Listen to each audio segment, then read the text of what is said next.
कानपुर शहर में शनिवार दोपहर बसपा नेता की गोली मारकर हत्या कर दी गई। कानपुर के थाना चकेरी चौकी जाजमऊ क्षेत्र के जेके कॉलोनी के पास सूत्रों के अनुसार दो बाइक पर 4 अज्ञात हमलावरों ने बसपा नेता नरेंद्र सिंह उर्फ पिंटू सेंगर पर ताबड़तोड़ गोलियां उस समय बरसाई जब वो अपनी इनोवा गाड़ी से नीचे उतरे थे।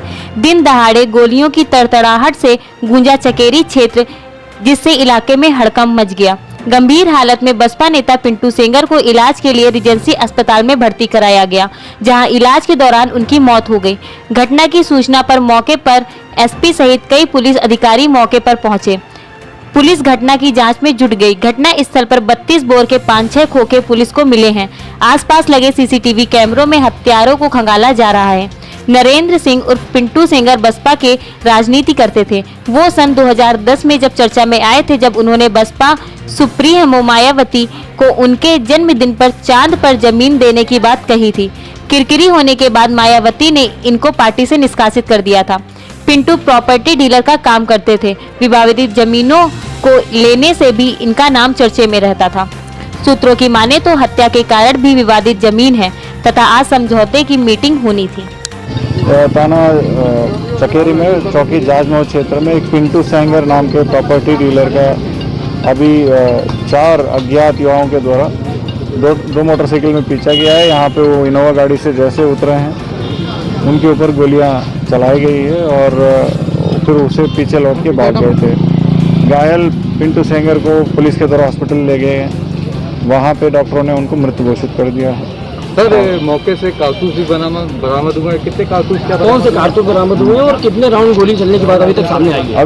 अभी तक सामने ऐसे मतलब 5-6 के ऊपर गोलियां चलने की बात कही गई। मौके से उतने ही काली खोखा भी 32 बोर का बरामद हुआ है।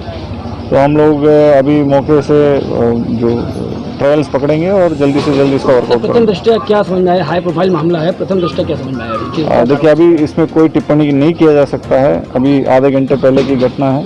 हम लोग मौके पर हर चीज़ सबूत इकट्ठा कर रहे हैं, जो भी सही है और जो भी तथ्य है उसके आधार पर हम विवेचना आगे बढ़ाएंगे और जल्दी से जल्दी इसका खुलासा होगा। इलाके के माफियाओं को भी नाम सामने आ रहा है, क्या किस तरह की जांच? अभी मेरे सामने इनका ना तो परिवार वाले बोले हैं कुछ, ना इनके जानने वाले कोई किसी का नाम लिए हैं।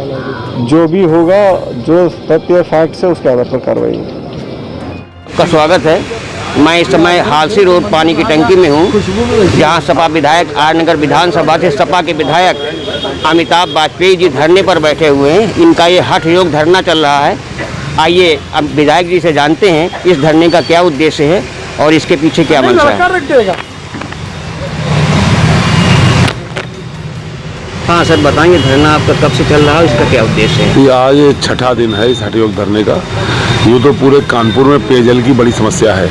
JNU RM की योजनाएं अनेक अधूरी पड़ी हैं। टंकियां बनी हैं लेकिन उनमें फीडर में नहीं पड़ा है तो लाइन में लीकेज हैं, गैप्स हैं, बहुत सारी दिक्कतें पेयजल को लेकर के हैं। अनेक समस्याओं में से मैंने एक समस्या को लेकर के इसको धरना दिया है ताकि मैं ये साबित कर सकूँ ये समस्याएं खत्म करी जा सकती हैं। हालसी रोड टंकी पर मैं बैठा हुआ हूँ। इसकी टंकी में 1 वर्ष पूर्व फीडर में का गैप पूरा करके लगा भी दिया गया था, फिर भी 1 वर्ष से उसमें पानी सप्लाई शुरू नहीं करी गई। उसमें अनेक लीकेज होने की संभावना थी और कभी न कभी उस लड़ाई को लड़ना ही था।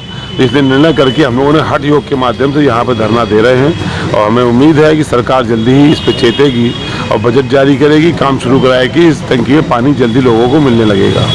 सर, ये पानी की समस्या लगभग कितने दिनों से हो रही है, कुछ इसके बारे में बताएं। कानपुर में पेयजल की परियोजना JNU RM के माध्यम से गंगा बैराज बनाया गया था, तब लाई गई थी। 2007 से शुरुआत हो गई थी इसको नई परियोजना लगाने की और बन भी गई, लेकिन पूर्ण रूप से चालू नहीं हो सकी। कहीं ना कहीं बजट का अभाव, जो काम हुआ वो घटिया काम हुआ, अफसरशाही का नियंत्रण, ये सब लेकर के समस्या रही। 12-14 वर्ष से तो कानपुर के अंदर बड़ी समस्या पानी को लेकर के है। सर, इस संबंध में आपने यहाँ के उच्च अधिकारियों से, जल संस्थान में आपने कोई पहल की, किसी से मुलाकात की, उसमें क्या हुआ, किस तरह से आपने क्या काम किया? अनेक मौक़ों पे हमने अधिकारियों के पास जाके वार्ता भी करी है, ज्ञापन दिए हैं, धरना प्रदर्शन भी छोटे मोटे आयोजित किए, सांगठनिक रूप से कार्यक्रम किए, विधानसभा में भी सवाल उठाए, लेकिन वो अधिकारी घुमा फिरा करके ऐसे उत्तर देते हैं जिससे जनता का हित नहीं होता। इसलिए हम लोगों ने निर्णायक युद्ध छेड़ने का मन बना लिया है हम लोग अब धरने पर बैठे हैं। जब तक ये एक मांग पूरी हो तो अगले की बात करेंगे। तो इस मांग के पूरी होने तक हम लोग लगातार धरने पर बैठे हुए 6 दिन हो गए हैं। अभी भी अधिकारी उस तरीके से नहीं चेत रहे जिस तरीके से उनको चेतना चाहिए था। सर, आपके सपा मुखिया श्री अखिलेश यादव जी ने इस संबंध में आपकी उनसे कोई बातचीत हुई? उनका क्या सहयोग आपके लिए, उनका क्या निर्देश है, आप किस तरह से उनके लिए काम करेंगे? देखिए, समाजवादी संघर्ष से कभी पीछे नहीं हटते हैं। हम लोग एक बार मोर्चे पर आगे बढ़ जाते हैं तो परिणाम की परवाह नहीं करते हैं। उनका यही निर्देश है कि जनता के हितों के लिए लगातार संघर्ष जारी रखिए और जो काम ये सरकार हमारे संघर्ष से कर देगी सो कर देगी, और जो नहीं करेगी अपनी सरकार आने पर हम उसको बढ़ चढ़ के करने का काम करेंगे। तो आप देख रहे हैं, ये थे आर्य नगर विधानसभा के विधायक श्री अमिताभ वाजपेयी जी। इनके बारे में बताने की आवश्यकता नहीं है। इनकी कार्यशैली और लोकप्रियता लोगों से छिपी नहीं है। ये 6 दिन से बराबर धरने पर हैं। इनका कहना है कि जब तक पेयजल की समस्या नहीं हो जाती, ये विधायक होने के नाते मेरी जिम्मेदारी है कि आम जनता को हम पानी मुहैया कराएं। तो उस संबंध में धरना दे रहे हैं। सपा के मुखिया श्री अखिलेश यादव जी ने भी पूरा इनका समर्थन देने की घोषणा की और भी कई स्थानों की जानकारी इनसे मांगी है कि बिराना रोड और मोती मोहाल, हरबंस मोहाल, इन इलाकों की पानी की क्या व्यवस्था है। तो विधायक जी ने विस्तार से उनको बताया है। मैं पारस प्रेम न्यूज़ के लिए के द्विवेदी, नमस्कार।